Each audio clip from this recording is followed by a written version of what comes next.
Salut, c'est Trado, je suis content de vous retrouver pour la mise à jour de l'indice parisien. Alors il s'est passé pas grand-chose cette journée de vendredi sur les marchés. Les intervenants se demandent toujours la portée de l'épidémie de coronavirus. S'il est maintenant acquis que les autorités chinoises ne disent sans doute pas toute la vérité autour du phénomène, la résilience des marchés semble montrer qu'au-delà de la réalité, les intervenants parient sur le fait que globalement l'histoire se terminera bien. Et s'ils ont raison, effectivement, cela expliquerait pourquoi les marchés ne baissent pas alors même que les institutions, qu'il s'agisse de l'OMS ou alors des États, sont quand même préoccupés, hein. Les chiffres d'activité en Allemagne montrent également une sorte de ralentissement, contrairement aux chiffres américains du consommateur qui, au contraire, montrent donc que le consommateur américain continue à dépenser. Alors voilà, nous en sommes sur la séance de vendredi. Nous sommes toujours en difficulté avec cette résistance des 6100, 6109 qui n'arrive pas à être passée. Elle est déjà à l'origine de la baisse de 5% à laquelle on a assisté en janvier. Pour l'instant, on n'arrive toujours pas à trouver la motivation pour aller au-delà. Il est vrai, et on le verra dans la vidéo qui va suivre sur les données hebdomadaires et mensuelles, que nous sommes au contact d'une résistance à la fois hebdomadaire et mensuelle. On ne peut pas imaginer dans ces conditions que les cours progressent sans coup férir. C'est ce qui explique sans doute le dégagement partiel de 0,39% sur le CAC 40. On a toujours les scénarios de base qui sont valables, qu'ils soient à la hausse ou à la baisse. Je vous rappelle que beaucoup s'inquiètent de l'hypothétique présence d'un double bottom, d'un double top, pardon, avec le premier top ici et le deuxième top là. C'est totalement tradable, hein. Ceux qui envisagent de faire ça peuvent effectivement entrer maintenant à l'avantage. Il faut savoir que normalement la prudence veut que l'on attende de casser la ligne d'eau, hein. La ligne d'eau elle est là, c'est le niveau qui sépare les deux tops.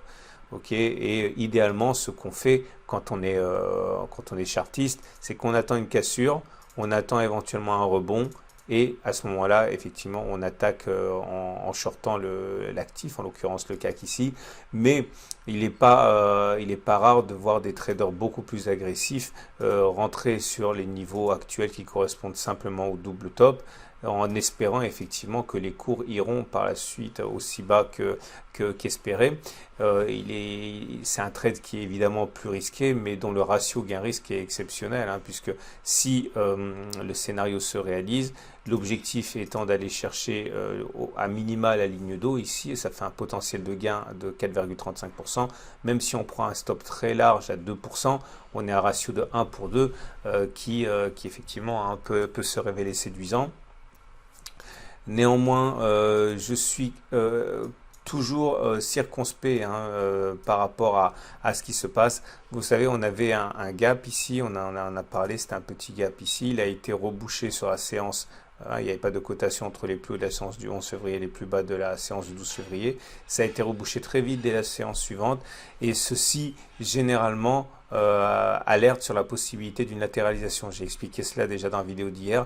Lorsque les gaps sont rebouchés rapidement, ce sont des gaps communs souvent, et les gaps communs annoncent des latéralisations. Et donc, c'est pour cela également que j'ai décidé, je le dis tout de suite avant d'oublier, de remonter mon stop. Alors, vous savez que j'étais en swing haussier sur la possibilité d'un drapeau.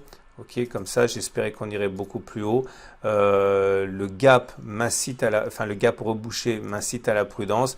Également m'incite à la prudence le chandelier japonais du jour, qui est un avalement baissier, hein. Les avalements baissiers, c'est seulement les corps qui comptent, hein. Donc corps vert, corps rouge, le corps vert inclus dans le corps rouge, c'est un signal d'alerte. Alors, je ne clôt pas mon swing haussier, mais j'ai déjà pris une partie des bénéfices, je l'ai dit, hein, sur la résistance des 6100, 6109. Là, je remonte carrément mon stop, hein, je le mets dans le gap ici. Si on va plus bas que le gap, je sortirai ma position. C'est calculé de telle manière que globalement le trade soit légèrement gagnant entre les prises de profit que j'ai pris et le stop loss remonté.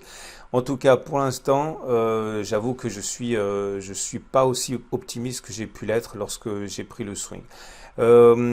Si on devait effectivement entamer une correction, l'utilisation des Fibonacci comme d'habitude pourrait être très utile. L'idée effectivement, c'est de suivre les 23,6% de Fibonacci. On a rebondi sur les 23,6% de Fibonacci, hein, c'était sur la séance du jeudi 13. Si on casse les 23,6%, il faut savoir qu'il y a de fortes chances pour qu'on aille chercher les 38,2% puisque les traders aiment bien rentrer sur les niveaux de Fibonacci et c'est sur les 38,2% qui risquent de se réveiller, pas avant. On verra.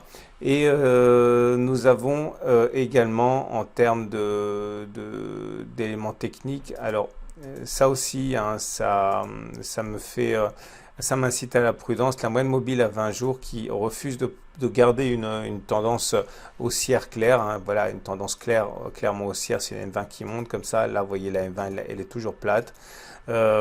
C'est pas forcément compatible avec ce que j'avais en tête, même si on a eu un croisement ici M7 M20.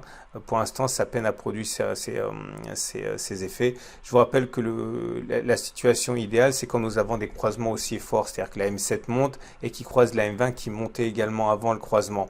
Et c'est pas en fait ce qui s'est passé là, puisque là en fait on a croisé ici, mais la séance avant, la M20 n'était pas montante, elle était même descendante et la M7 est montée. Donc en fait, c'est un faux croisement haussier fort ici, hein. C'est un croisement faible. Et les croisements faibles sont très souvent accompagnés d'un retour à la M20. Ce qui m'amène au deuxième trade possible, c'est de viser la M20 ici. Donc une baisse de 1,3% en mettant un stop à 1,10 par exemple. On a un ratio supérieur à 1 pour un ratio gain-risque supérieur à 1. Ça se trade aussi, hein.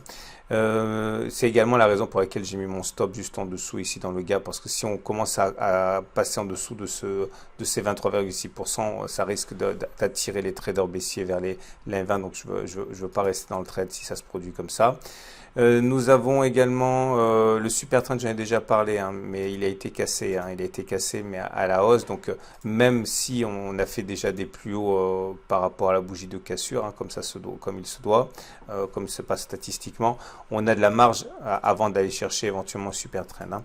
Regardez les autres éléments techniques. On a des éléments importants. Le plus important à noter, c'est que tous les indicateurs techniques commencent à pencher vers le sud, mais il n'y a pas de signal baissier pour l'instant, hein. C'est-à-dire que, vous voyez, le CCI ne sort pas de sa zone de survente, il n'y est même pas encore. Le stochastique est toujours au-dessus de son signal, le MACD 0 au-dessus de son signal et le MACD est au-dessus de son signal.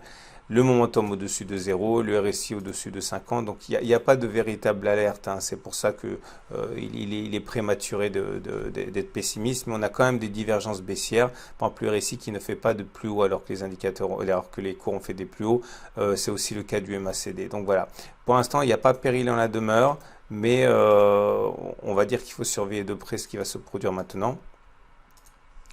On va terminer comme il se doit par ah oui, le trade haussier. Alors si vous avez un trade haussier, alors moi ça m'intéresse pas vraiment parce que comme vous le savez je suis déjà en swing haussier, hein. Je pense que ceux qui veulent un swing haussier pourraient être intéressés éventuellement par le niveau des 38,2% de Fibonacci ici.